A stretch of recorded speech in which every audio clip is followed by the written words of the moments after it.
Hi there, welcome to this video. Today we're going to be talking about what I learned in 2025. Unfortunately, I don't know where my mic went, so I'm just speaking to you through the audio of the phone, so hopefully you can hear me. Hopefully it's not too distracting.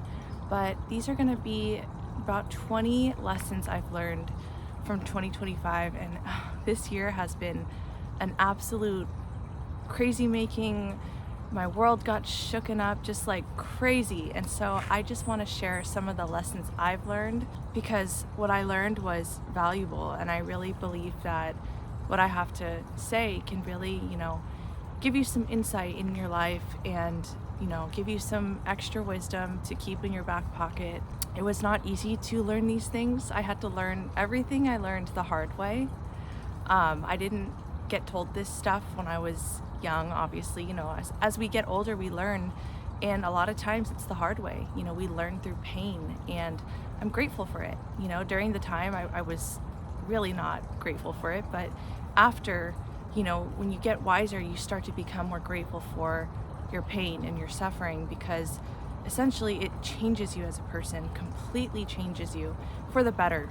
And so yeah, this is what I have to say, and we're just gonna get right into it. If you see me looking down, it's because I'm reading off of my computer, but I also want to say I might be speaking in some of these points in the present tense, such as like I, the I statements, but that's just because these are the lessons that I've learned.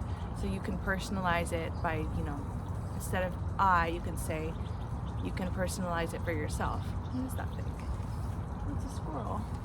These are not in order too, from most important to least important. I just jotted down some of the main points that I've learned.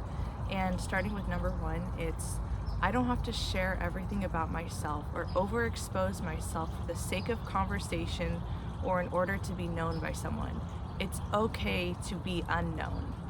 This was a big lesson for me this year. This has been a big lesson for me because in the past, because people don't ask questions a lot of times, and they're not super inquisitive about me, or just like, guys I've liked that they don't know anything about me, and it's like, gosh, I want to get to know you, like, so I would just start sharing stuff, and it's like, if someone is not putting in the effort and interest to get to know me as a person, it's like I don't need to just overexpose my life or overshare things or make myself known to someone anymore. It's like, if you want to get to know me, I'm gonna let you do that on your timing.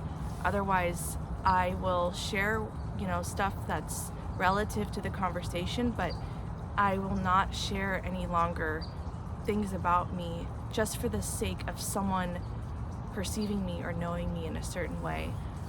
That comes with time, and that comes with effort, and that comes with someone genuinely curious. Like, if someone's not taking the time to get to know me, then that's because they're either busy or they don't have an interest, and that's okay. I don't need to make myself known to people any longer who don't have an interest in getting to know me, and that's okay. I'm not upset at that. It's just, people have lives, people are busy, people have their own group of friends, people have their own interests, and I don't need to be someone's interest if they don't care. So that was lesson number one. The second thing I learned is, if you have a problem with someone, go talk about it with them.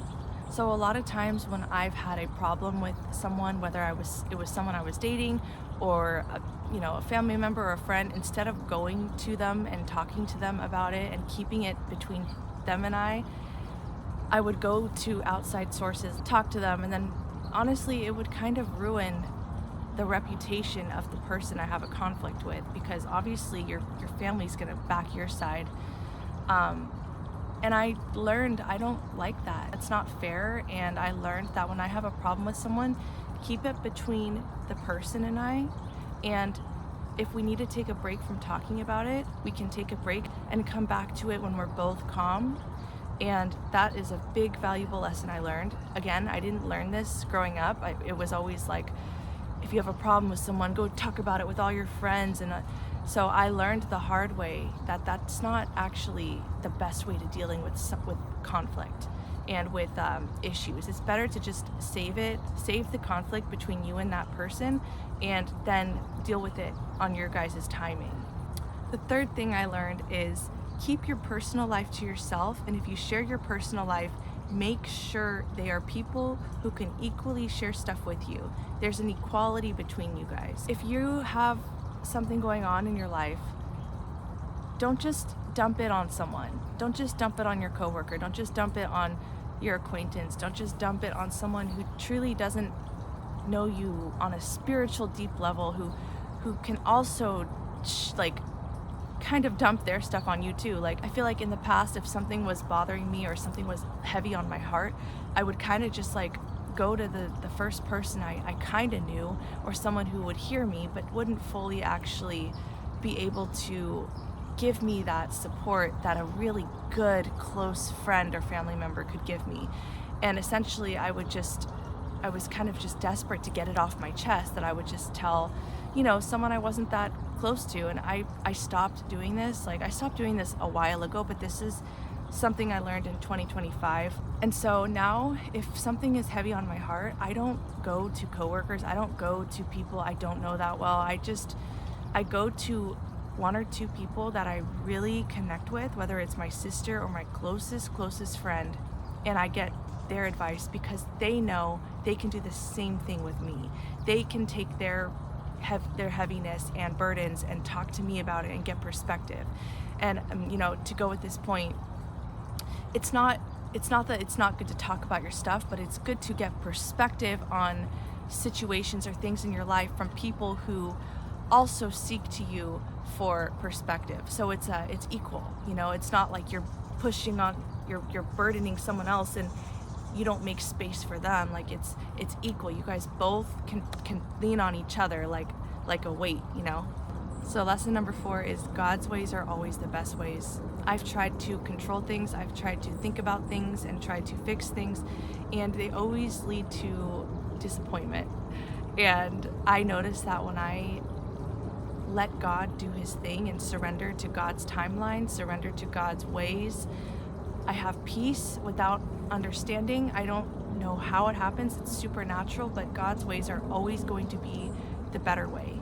Number 5 is healing is not always pretty. It's not always matcha. It's not always yoga. It's not always going to the gym and looking good. No. Healing is ugly. When you truly heal through something, when you truly break down your patterns, when you break down why you are the way you are, and you actually heal the things in your life that are destructive to yourself, destructive to your relationships, destructive to other people, character traits that are not healthy. Like, when you actually get to the nitty-gritty of healing and actually really fixing the things in your life that are really not healthy, it's not pretty, because essentially you're breaking patterns and habits, and you're also having many realizations of how you've been living your life and many things you've sabotaged, and you have a lot of weight that you have to carry and burdens that you have to process through of, gosh, I wish I could have done this different. If only I knew this sooner. And it's a lot of regret, and so that's not pretty. And you cry a lot, and you get angry, and anger comes up, and rage comes up, and all these emotions that we deem as not good come up. But really, that's where the beauty, that's where like the other side comes into fruition, is when you get all that stuff out and you process it and you don't stuff it anymore, and you don't distract yourself through your healing, and you actually let yourself be ugly. You let yourself see yourself as being ugly. You come out beautiful, because you essentially were able to be ugly. You let yourself be ugly. You let yourself be seen in a way that is horrible, and you processed through it, and you came out on the other side, and everything's exposed, and you're not hiding anything anymore. You know yourself better. You know your patterns now. It's not in the dark anymore, and you feel light. Okay, it's not always pretty though. The 6th thing I've learned is that my thoughts have the power to write and believe a story that's not even true. Something I've learned is that if you really don't take a hold of your mind, and you don't really watch what you're thinking, and you don't truly know what your true beliefs are about yourself, about life, about the world, about money, about success, about careers, about everything, like, if you don't know what you're thinking about, you will believe stories and truths that are not even real. So for example, if there's a guy you're talking to and you're like, oh my God, he just doesn't think I'm beautiful. He doesn't like me. He doesn't like me. You're going to act as if the man you want doesn't like you, because you're telling yourself a story that says he doesn't like me, because it feels comfortable for you to assume the negative rather than not assuming the negative. It's just you're so used to assuming negative outcomes because you don't want to be disappointed, which is normal. It's natural. A lot of people do that. But when you don't watch this and when you don't actually combat it with truth, that, oh my God, maybe he does like me, maybe I am enough, like when you don't actually watch what you're thinking about, you will end up believing stories that are not even true and end up sabotaging really good friendships or relationships or opportunities for yourself, because you simply believed a story that wasn't backed by truth but was just backed by emotion, and your emotions will fail you. Your emotions are not truth. They are there, yes, we feel them, they're there, but that's not the truth. Your thoughts and beliefs will cause you, if not taken care of, they will cause you to believe things about yourself that are not true. And yes, you could sabotage something really well. So make sure to really think about what you're thinking about and think about what you're believing about yourself. Number 7 was a painful lesson, and it's sometimes God allows for our heart to break and for love to fade because he knows that this is exactly what we need to get to the next level in our life. God doesn't cause harm. He doesn't cause bad things to happen in the world. It's a big misconception of God. Really, it's that God will allow for things to happen because we are in this imperfect world. Our suffering, he knows exactly what we will need for our heart to break in order to come back to him, in order to come back to love, in order to come back to surrender. And so if you go through a terrible breakup or a job loss or something that just completely shattered your world, God will allow things to happen because sometimes we need our heart to break, and sometimes we need to suffer in order to grow, in order to get to where we're supposed to be. So it's all part of a larger story that we can't see, but it's there. It's all part of who we're supposed to become and where we're supposed to be going. And we don't see it in the moment, but our suffering leads us to the person we're supposed to become. And so it's not a bad thing. The 8th thing I've learned from 2025 is, if a thought gives me anxiety, shame, guilt, resentment, and depression, then I know it's because either I'm telling myself a story in my head that's not true, or it's that I'm not trusting and placing my hope in God. This one doesn't need a lot of explanation, but it kind of carries on from point number 6. But yes, if you get thoughts that are giving you anxiety, if you get thoughts that are giving you depression, that are making you extremely sad, that are destructing your peace, it's not from God, and it's probably from you trying to control an outcome you're not able to control, or it's a story you're telling yourself that's causing you a lot of pain that might not even be true, or you're ruminating on something that's not even true. So yes, if anything comes from guilt or shame, God is not a God of shame. God is not a God of guilt. God is a God of peace, joy, and love. And so anytime I've had thoughts that lead me to a lot of anxiety or depression or sadness or guilt or resentment towards myself or shame towards myself, I immediately know this is not from God, and I don't need to carry this burden. Whenever I feel that heaviness, I'm like, God, yes, I may have messed up. I have a lot of regret, but I don't need to carry this anymore, and I'm going to give this to you right now. The 9th lesson I've learned is that surrendering to God is exciting.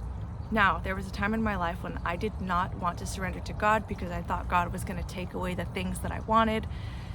But I realized that God doesn't take away things I want. It's not that he does that. It's that he takes away things that are not good for me, and he takes desires out of my heart that are not good for me, and he'll replace them with even powerful desires. He'll replace them with even better desires and better people and better opportunities. And that led me to my point of surrendering to God is exciting.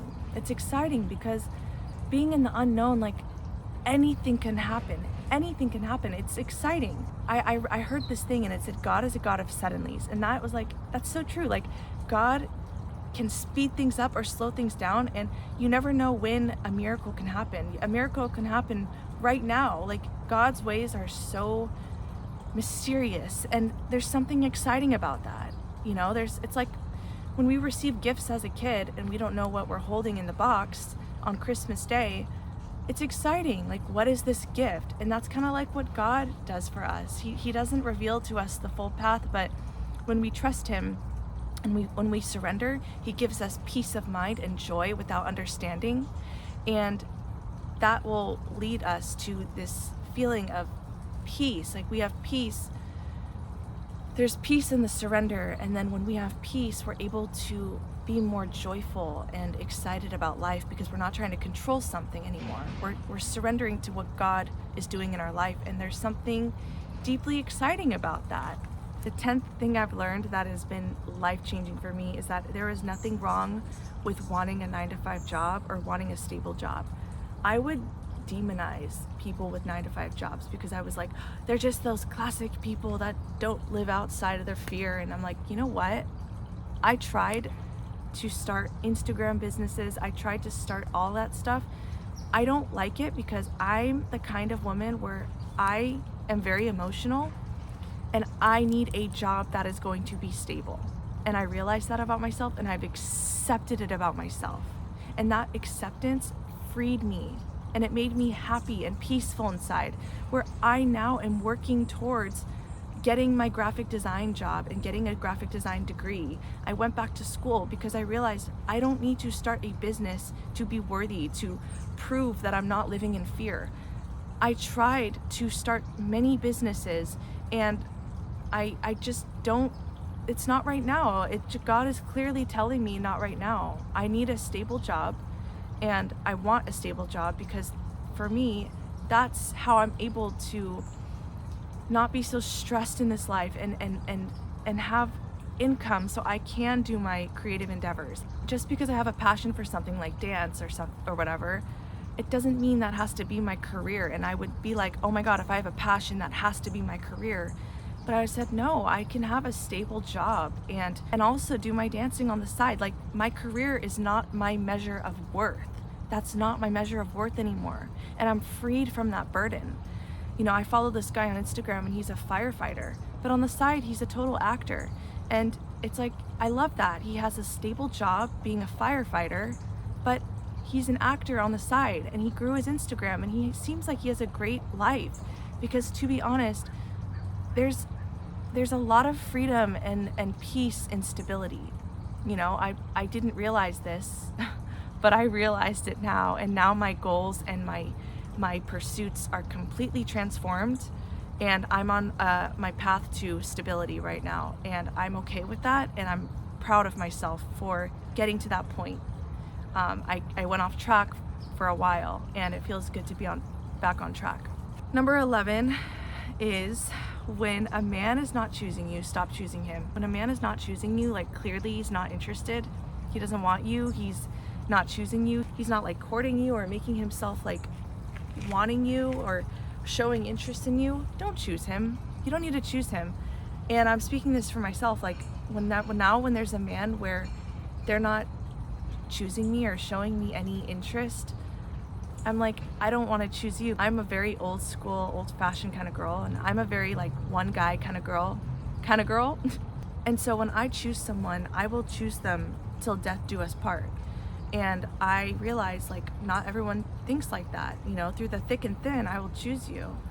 And that's why, like, if there's a person where they don't choose me over and over again, no matter what, no matter how ugly it gets, I don't want to choose them. I don't want to continue choosing them because clearly they don't have the same values as I do.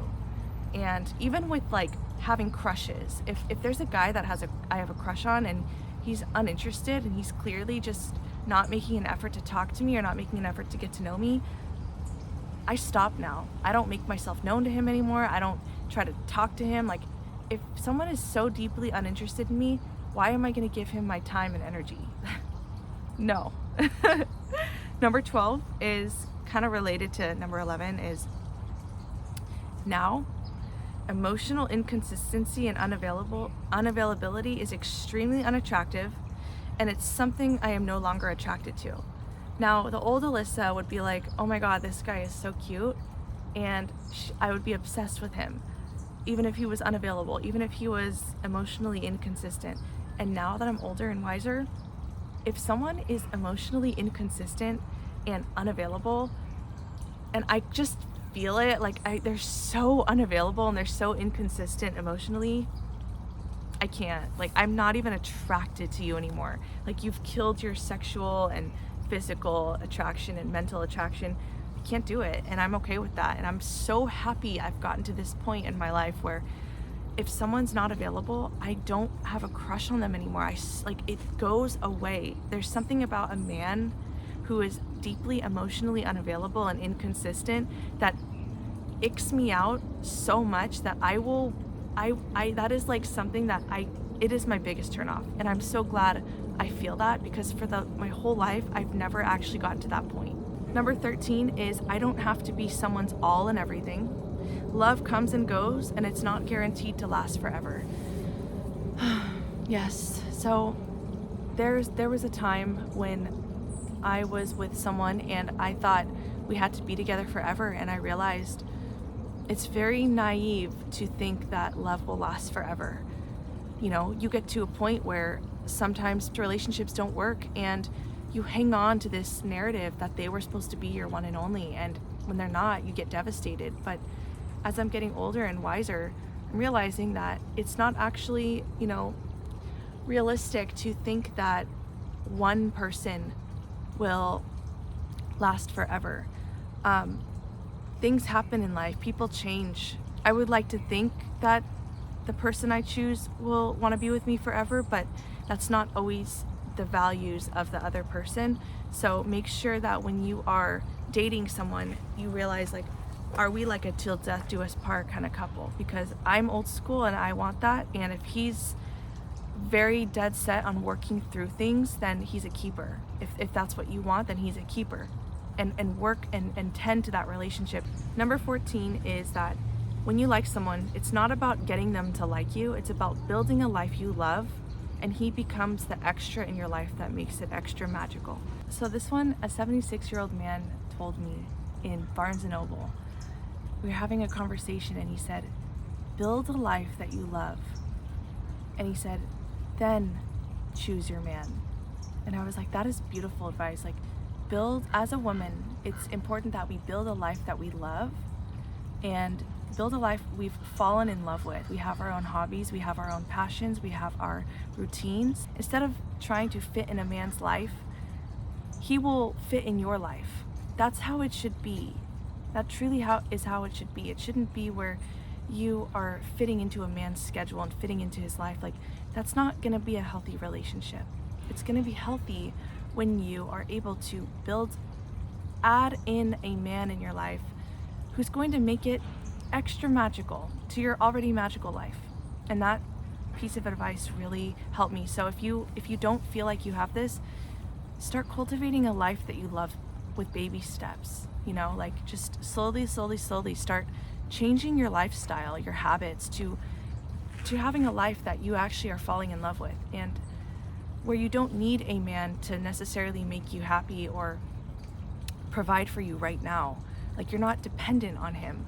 You've cultivated a life you love right now, and so by the time he meets you, it's like you don't depend on him for your happiness. And when you don't depend on someone for your happiness and joy, that relationship is going to be strong. It's going to be so strong, and you're going to add a lot to his life, and he's going to add a lot to your life. Okay, so number 15, the thing I learned is don't make a habit of dumping my problems on someone, whether it's friends or partners. Being able to emotionally process to myself is a skill to cultivate. It's easy to dump on others, but it ruins respect and attraction in a relationship. Not to mention, it's draining for another person when you dump your problems on them. It's not mindful of their energy. Sometimes people don't want to hear it. They don't want to hear your problems. That's just a fact. I don't even like when people do that to me. Like, when there's a person you're around and they always have a problem, it's draining. It's draining. And this is why I've mentioned God in my previous points.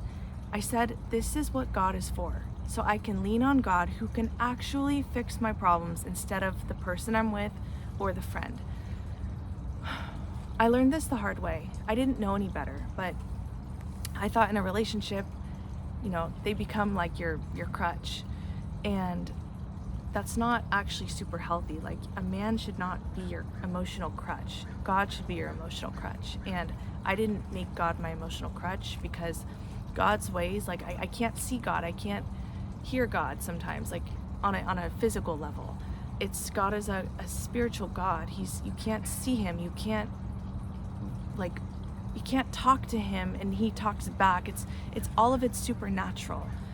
He talks back in his way, in God's way. For me, instead of dumping, when I have an issue, instead of dumping it on a man or on a friend that I just met or something, whatever, I go to God first now.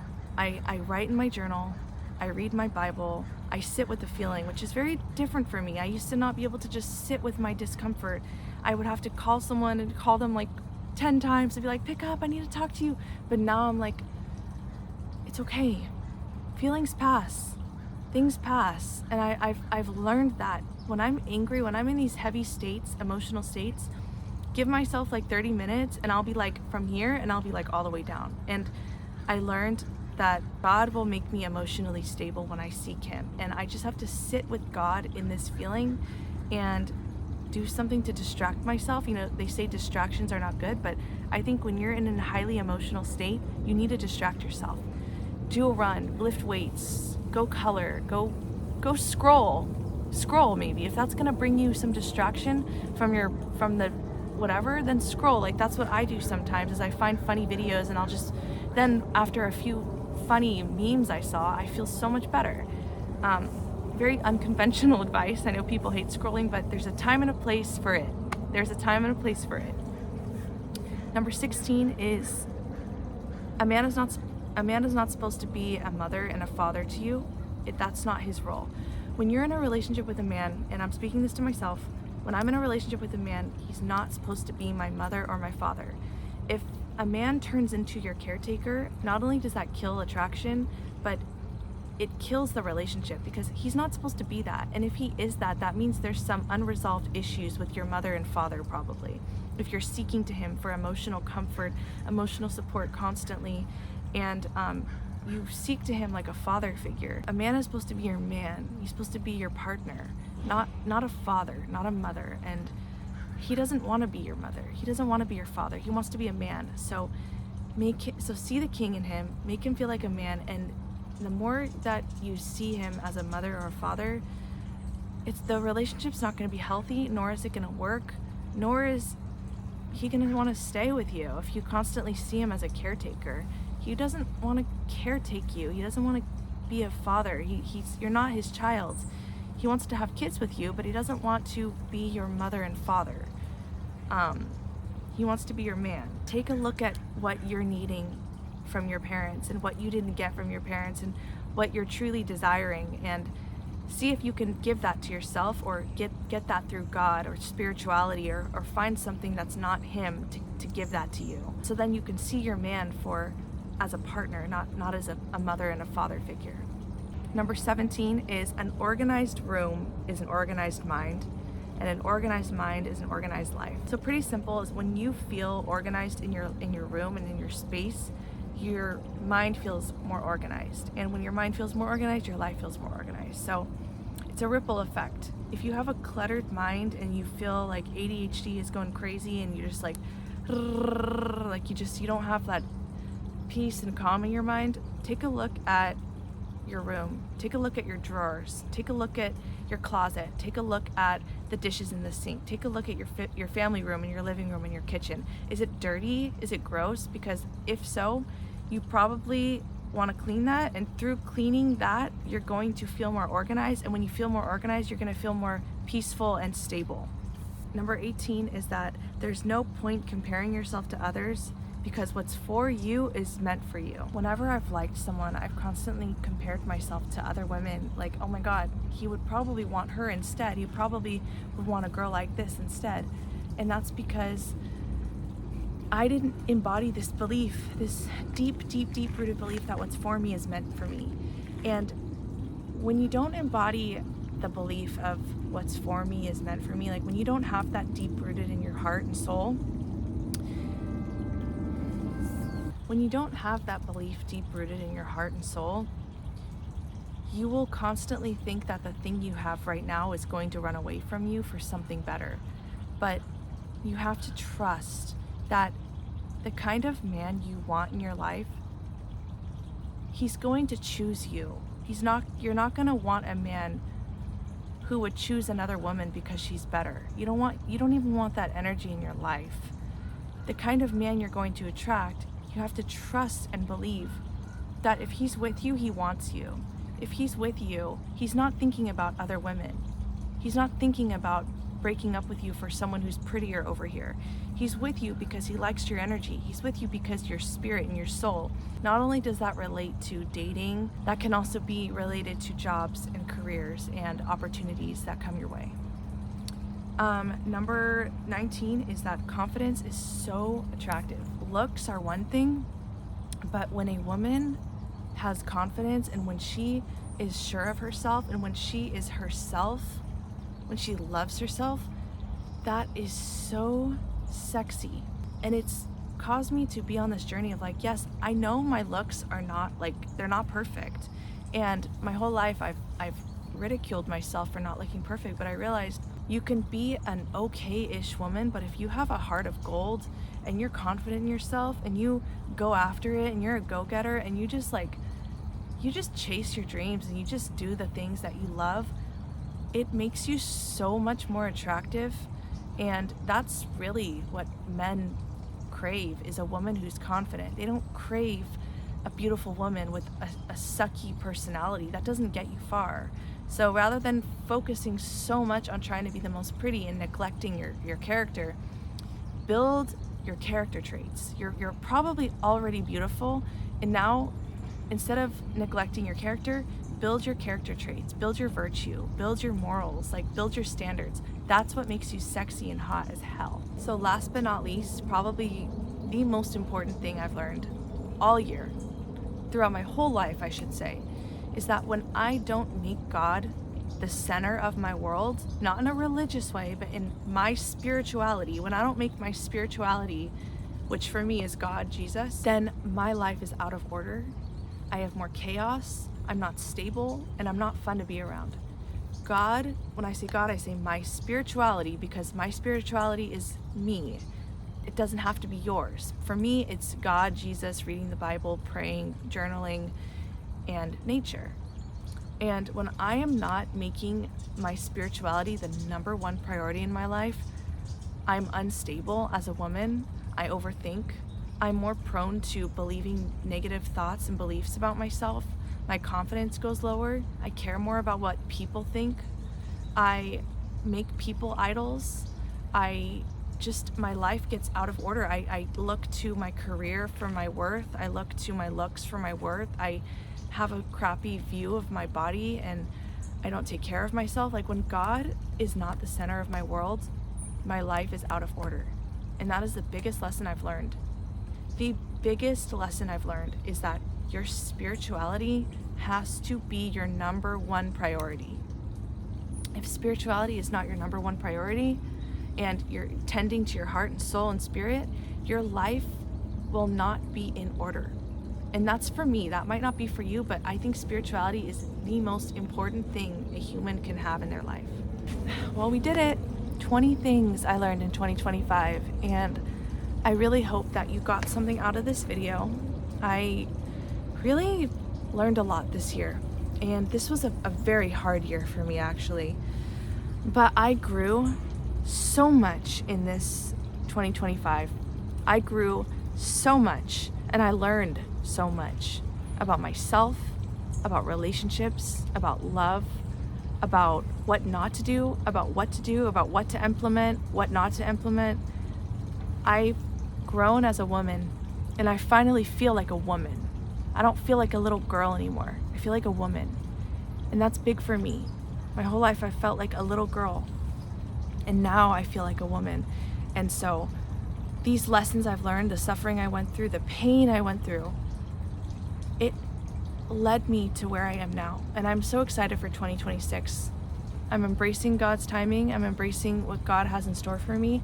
All I plan to do is pursue Jesus, pursue spirituality, pursue God, and pursue my career, and pursue a life I fall in love with. And we'll see where God leads me, because I want God to lead me in my life. I don't want to lead myself without God. God is my leader, and I think God has some exciting plans for me in 2026. So who knows, maybe I'll start like a little vlog series for 2026. I'm excited. Anyway, have a wonderful day. I hope you got something out of this, and let me know which point you resonated with the most. All right, peace out.